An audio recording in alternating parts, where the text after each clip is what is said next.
The problem is when you're older, you've had more time to accumulate senescent cells, dead zombie cells that you haven't cleared up. Because we know as we get older, whether we have hormones or not, and just generally part of aging is that we accumulate more dead cells that are not useful to our body. The process that gets rid of dead senescent zombie cells, that clears dead cells that are not useful, is called autophagy. We can induce autophagy by fasting, for example, right? Intermittent fasting. It allows the body to recycle old cells. Why am I bringing that up? Because getting rid of old cells lowers your risk of cancer.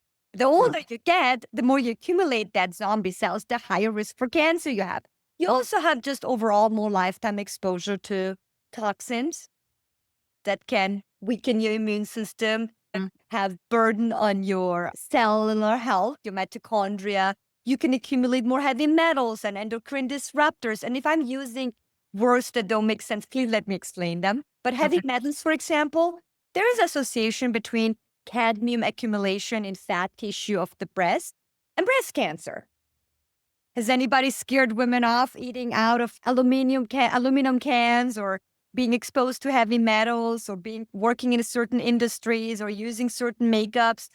Not quite as much as hormones, right? If you think about it.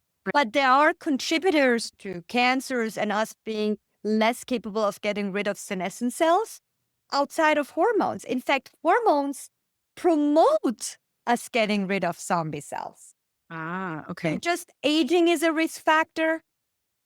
Obesity, being overweight is a risk factor. Being a smoker is a risk factor. Having insulin resistance is a risk factor.